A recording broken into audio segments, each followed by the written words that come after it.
Hello, everyone. We welcome you to our Retirement in Action podcast.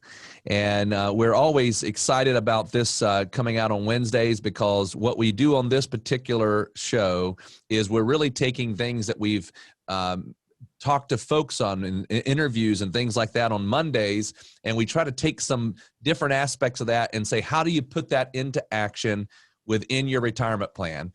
And always, we have with us our guest, which is Morgan Dunn, who is our Chief Operating Officer in our firm. And she comes to us and really helps us kind of gives us some questions that Merce and I can talk through and really help you give you things to think about when it comes to your peace of mind retirement plan. So, Morgan, can you start us off? Sure. So what are some of the basics things that someone should know or think about for their income for retirement planning? So we talk a lot about income planning with our clients because that's a big deal when it comes to retirement planning. And ultimately, we break income down into three categories. We call them your essential needs. Those are the things you absolutely need to make it. So we all got to eat. We all got to have a place to live. We got to pay those basic bills. Those are all needs. We've got to have them. And the next layer are our wants. So I want to go on vacation. I want a new car. I want to buy a certain amount of clothes. Whatever those wants are, those are things that we want to have, but we don't need them. And then there's a third layer for some people. And that third layer are what we call legacy. Legacy income needs are basically saying, or legacy income is, I want to give money to my children. I want to give to a charity. Whatever those things are, I don't have to do it, but I would like to do that as a legacy to my overall plan. Now, we always try to help you visualize how we deal with this in practice because, again, this is retirement in action. And so what we want you to do is help visualize how we would put this into your retirement income plan. The number one thing that Merce and I talk about is that everyone should have a written retirement income plan.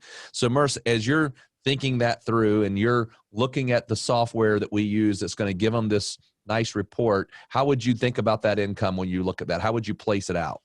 Yeah, I would say, when we're structuring these retirement income plans, a lot of times people are thinking, well, I need to save X amount of dollars and having a nice nest egg saved up. Well, what I think and what we believe is equally as important is the knowing what your expenses are, is specifically in retirement. And so when we have those two things together, how much money you have and also how much money you're going to be spending in retirement, that helps us kind of think through and really project out what it's going to look like. So, and sometimes it's not that easy to figure out. We've sat across the table with families that have not a good idea as to how much they're spending and not really thinking through all of the different expenses. So for example, maybe a mortgage that they are currently paying on, which is no longer going to be there at retirement, but they'll figure that number in there, or maybe some education expenses for a kid or someone that they're helping out. It's not always going to be there, because the thing that we do with the expense side of the retirement income plan is we're going to build that in and also assume some type of inflation to it. So for example, let's say you come in the door and you think your expenses are $10,000 a month, but $2,000 of that is your mortgage, which is going to go away in a couple of years. And maybe another $1,000 of that is you helping out someone, whether it's a kid or a family friend member, whatever it is, but it's not infinite. So we want to be able to know, hey, what expenses are actually going to be throughout retirement, and then also which ones are going to go away so we can properly run that, because inflation can have a massive impact on those dollars. And we don't want to be inflating things that just aren't going to be there.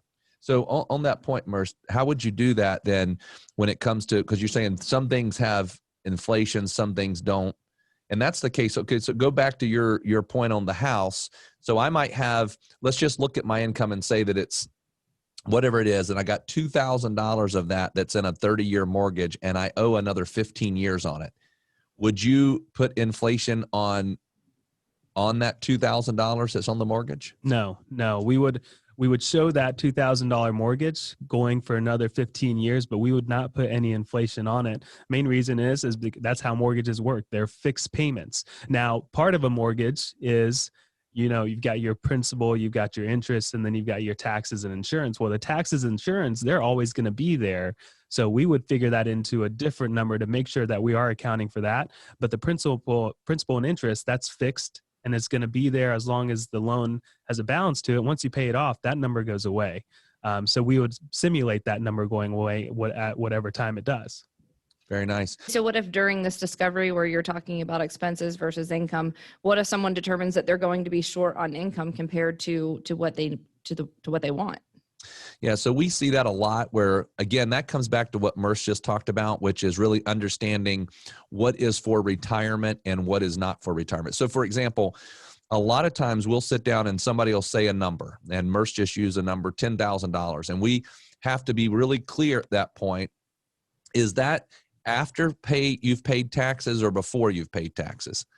Because sometimes people say, well, I'm used to making $10,000 a month, but they're looking at that as a gross number.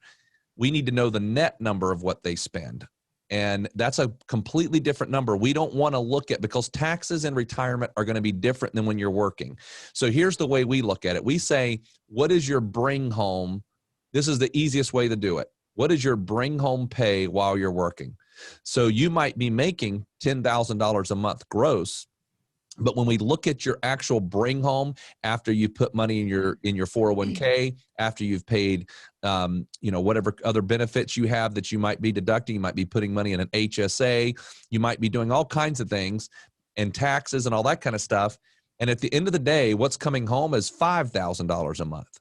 So my first question always is, what are you bringing home? The person says, well, okay, I bring home $2,500 a week. I got $5,000 coming in the door. I go, okay. Now, of that, do you save anything on a month? They go, yeah, I save like $200 a month or $300 a month of that. Well, now that's very easy. We know that you're only spending about $4,700 a month. So sometimes people come in and they say they're short, like you just said. They go, oh, I'm not going to have enough to generate the 10,000, but the 10,000 is really not their number. So what we would encourage you to do is just say, look at what you're bringing home and then say, do you run out? Do you have to go into savings?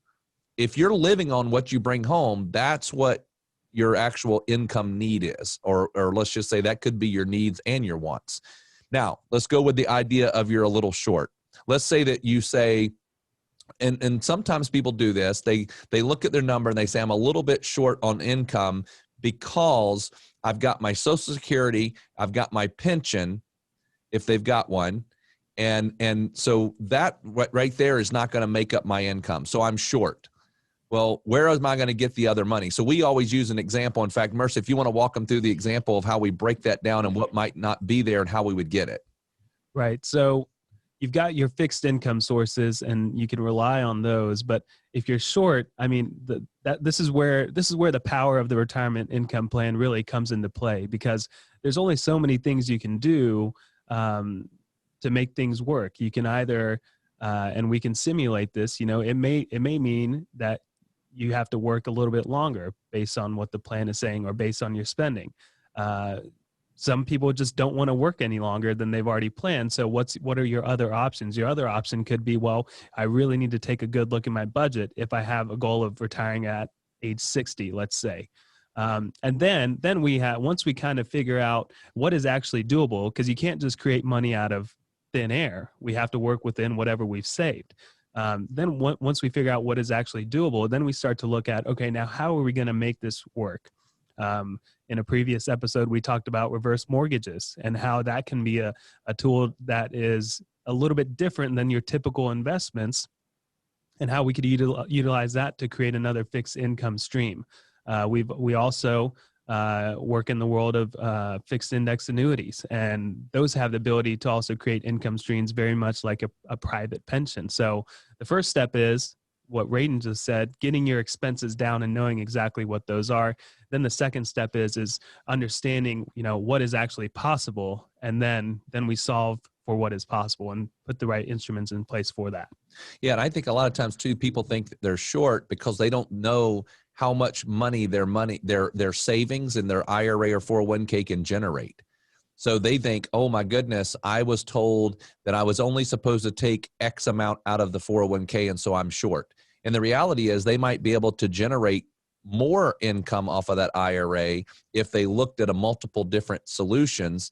That meaning there's options that they might be able to get more income that could be guaranteed off of that income or off of that IRA or 401k that could give them an extra $200, $300, $400, $500 a month in that case. And then now all of a sudden they're no longer short. We had a client who's now a client who thought that she in her mind could never retire because she always thought she was going to be short. When we started adding up all the different places that she was going to get income, she actually makes more money in retirement than she made while she was working. And here's why: because her tax bracket's different. And she just called us up a couple months ago and talked about, say, I've retired. I never thought I was going to ever be retired, but I'm so glad I met you guys 10 years ago and you really helped me put together that plan. And now here I sit, I'm retired. I'm a retired person making as much money as I was making when I was working. I couldn't be happier. So sometimes it's just not understanding the numbers. We would encourage you to sit down, just understand your numbers. Well, so say you find yourself in that position, you're ready now, you recognize that you need to do some planning. How do you start that process? What's your first step? Well, I think what you need to do is just kind of sit down and look at really what are your basic numbers. So we talk about your essential income needs. Those are going to be pretty simple. You know, what do you have a house payment? What is that house payment? Of that house payment, how much is principal and interest? So how much do you spend on food? And I would encourage you to break food down into two categories. How much do you spend going to the grocery store and how much do you spend going out? How much do you spend on insurances, like car insurance and those kind of things? How much do you spend on any payments that you have that are fixed? Now, a lot of people make that super simple and they have one credit card they pay all those bills on, so they kind of know what that is. And so you start breaking that down. We would encourage you that if you wanted and you said, this is just too big, you could give us a call, and we have a complimentary 15-minute what we call our introduction call, where we just kind of walk you through and we can kind of give you some guidance or give you a worksheet that you might have to break that down. But Mercer, I know you talk about a couple different ways that people can track their income also. Yeah. So the standard worksheet that you can just kind of do a monthly budget, and that's one way to do it. It takes a little bit of work because you actually are doing that manually yourself, or we have some clients that do a monthly spreadsheet as well. Still takes a little bit of work. If you like the idea of technology, there's these softwares out there that are called aggregation softwares. And basically the most popular one, it's actually, we will tell clients to use it every now and then if they're trying to figure out where they're spending money, is called Mint. Mint is a free software. You can pay to upgrade it.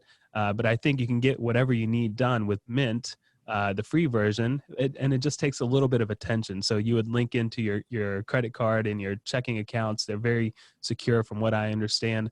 And it'll pull in your stuff. It'll pull in the way that you're spending, and it'll break it down for you. Now, it's not going to be perfect. It is going to take some work. You are going to have to, help it understand what certain payments are and certain transactions are, but eventually it's smart technology. So it learns, and it starts to learn where you're spending and how you spend, and it can give you a really good summary and really good idea.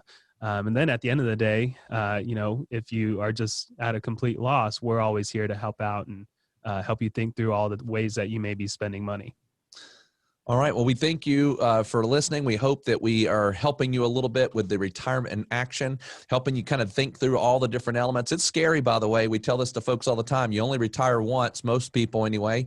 And so as you're entering into, or the idea of entering into retirement can be very, very stressful because you've worked for decades building, saving, and now all of a sudden you're going to take all this work that you took decades building and you're going to say, now I'm going to live on that for the rest of my life and no longer work anymore. And that can be really stressful. So we understand it. If you do have any questions, though, you can always reach out to us. We have a lot of different resources that we can send your way. But thank you very much for tuning in. Thank you, Merce. Thank you, Morgan. Everyone, have a great day. Thanks, guys.